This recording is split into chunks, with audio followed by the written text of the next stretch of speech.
เอาอะไรนำตอนนี้ครับก็สีไปเลาะเฮ้ย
เอาตอนนี้ก็ฮอดตาดแล้วเนาะเมื่อนี้ก็อลัมพาเลาะสิมาเลาะตาดบ้านน้องสิมบ้านน้องโอ้โหซื้อเดี๋ยวสิผ้าเนาะผ้าเลาะ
ไปต่อ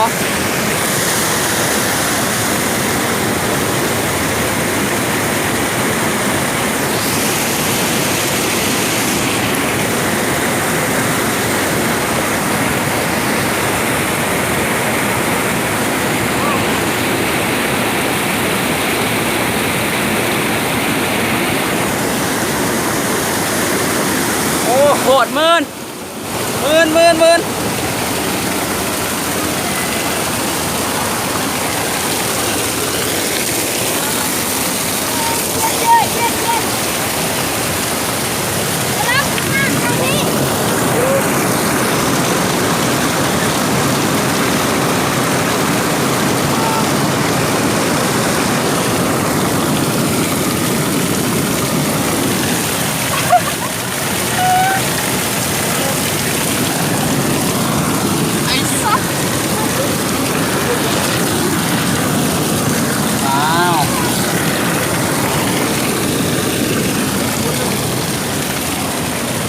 เติร์ดปะ ตื้น มาลองโอ้เจ๋งโคตร สีโมงแก่รถแก่ เอาไหม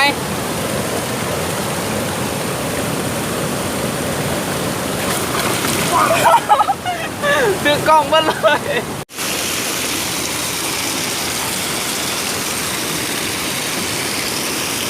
อันประมาณนั้น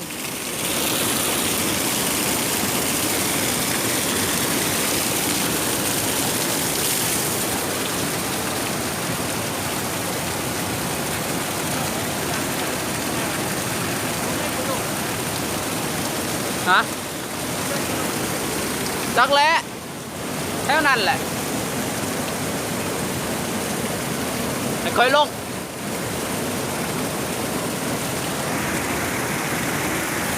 เอาโดนเลยโดดเลย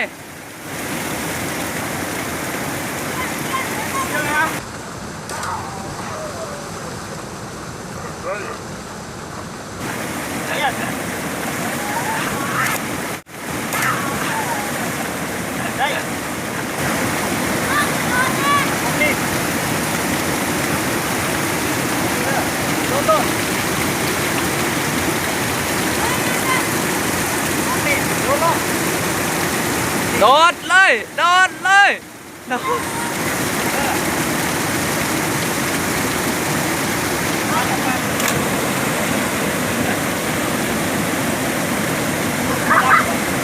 จับ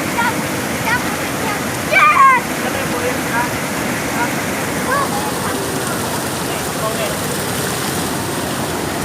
ใส่หินฮะ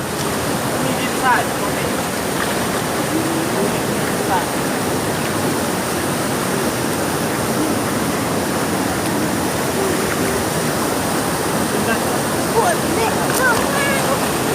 ลืมเขาบอก ไม่บุกแบบนั้น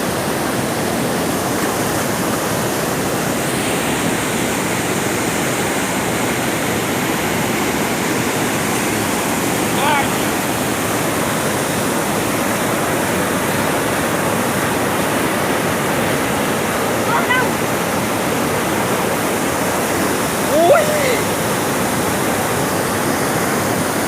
เอ้า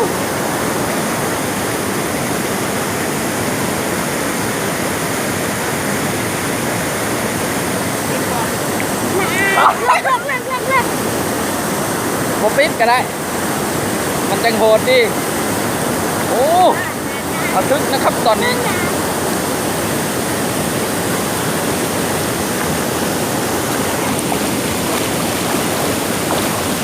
โอ้ มีหินใหญ่ มีหินใหญ่ไป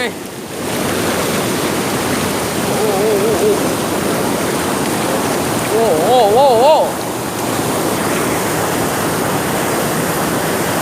ไล่ โอ้มันสุดยอดจริงๆโอ้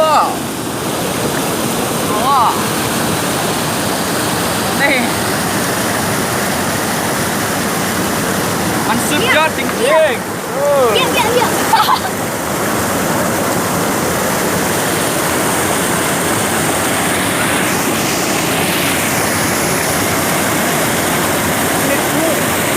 ฮะโอ้บ่มีอันนั้นบ่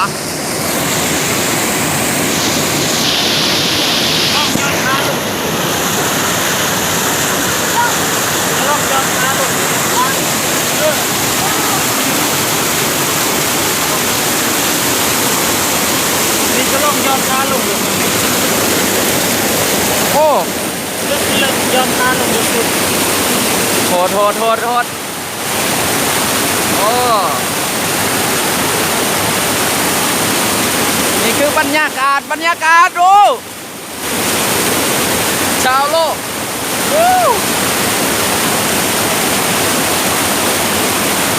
ทุกคนการสงสัยว่า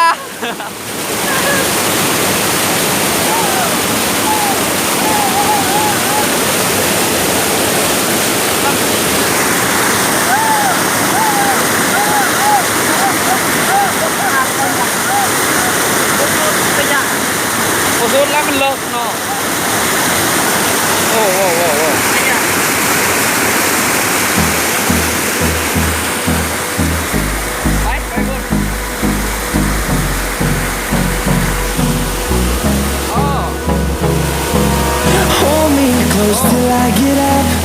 Time is barely on our side.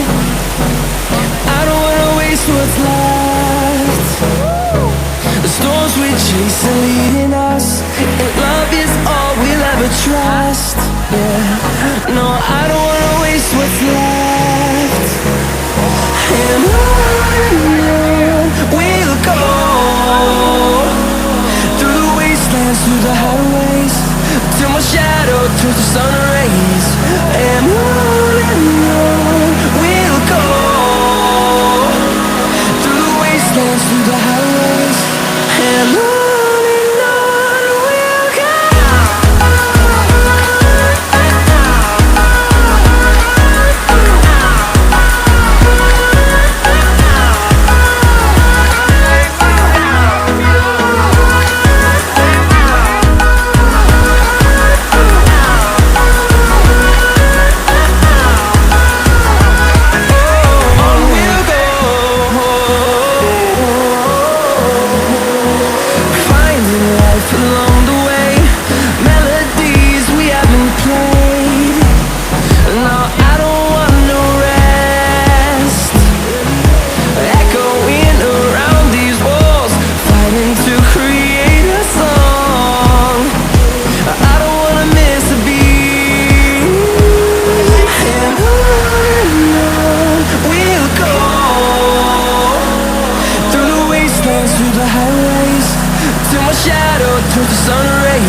กว่าจะมาตรงนี้ได้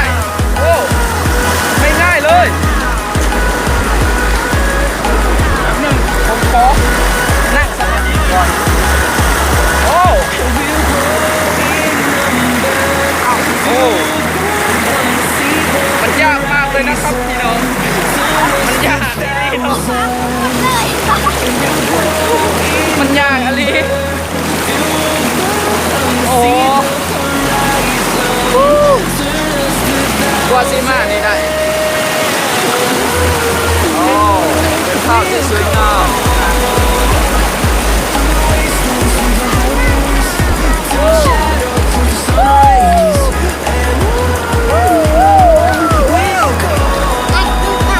ถึงสิเห็นแบบนี้ก็โอ้มันเลิกได้ดิโอ้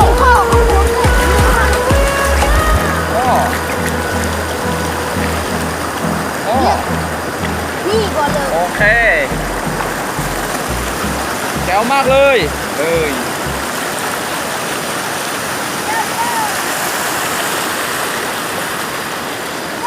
เอาเลิกอีกวะนี่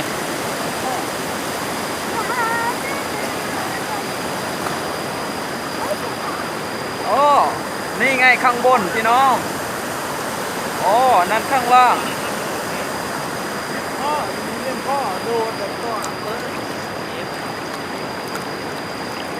โอ้ นานนะเอาเถอะอย่าเบิ่ง ลอยน้ำถอยหลัง ผมเลยน้ำไม่เป็นพี่น้อง อ๋อเขากำลังจะตกน้ำผ่านนะครับพี่น้อง ที่สูงที่สุดในบัวจักร ในปัตตภี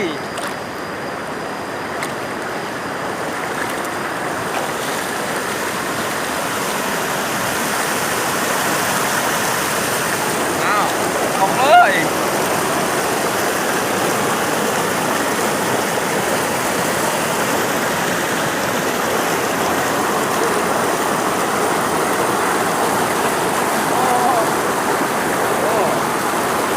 นี่ไงความมันลึกความมันลึกน่า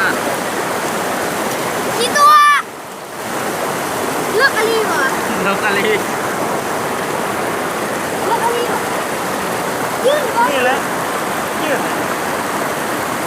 เลือกอ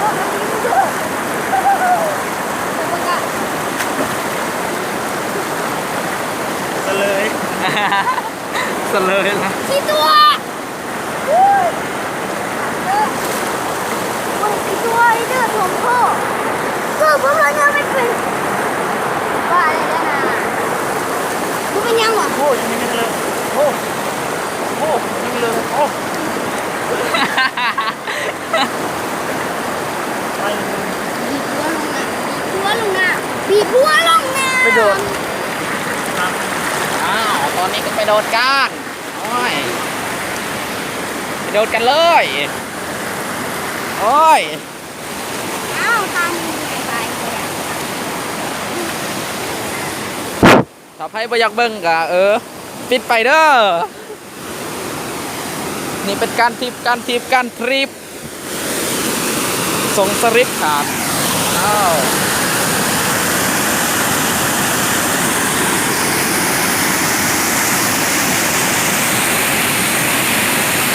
ลองไปลองไปลอง ฮะ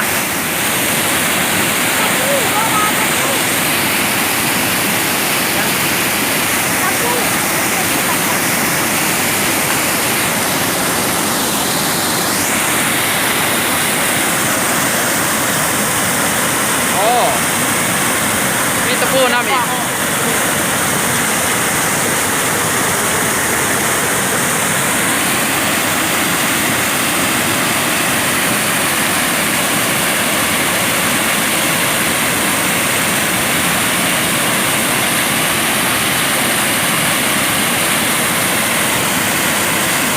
นี่เป็นการอนามัยเนาะอนามัยที่อย่างอนามัยบนแหล่งท่องเที่ยวซึ่งเขาได้เสียสละตัวเองโอ้พี่น้องโอ้พระเจ้าเอ้าโอ้นั่นไงคิดว่าเขาคิดว่าเขาไปไหนพระเจ้าลงนี่ด้านบอกโอ้รู้สึกว่าตอนนี้มันมีลมแรงโน้มถ่วงมาครับพี่น้องต้องแม่แม่เหรอกล้าจากลมมากเลยอ๋อฮะ ลงดูก่อน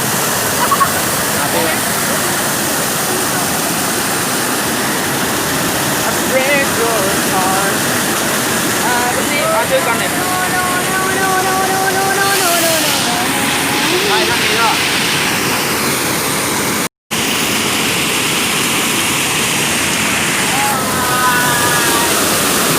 โอ้เดี๋ยวจะได้ครับผมโอ้ตอนนี้นะครับโอ้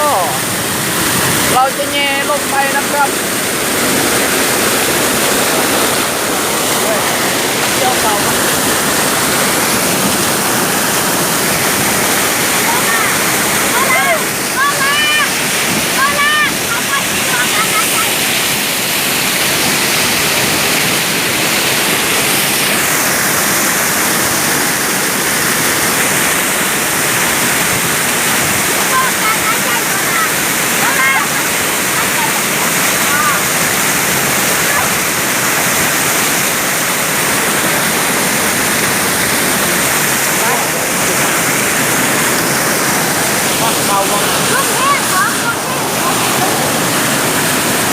ลงนี่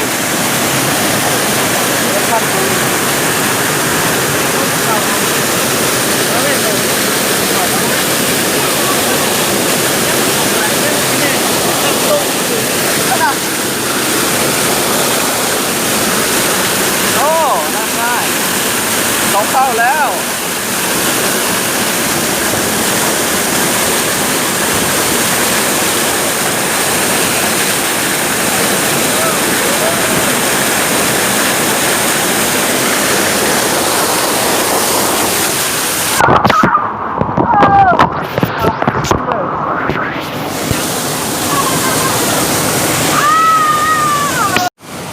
เขาไปหลีอยู่หันข้างเลยนะมุ้ยไปเห็น เมื่อนี้ก็สนุกเมื่อนี้ก็ม่วนหลายเนาะถ้าใครมักคลิปแน่นี่ก็จะเริ่าลืม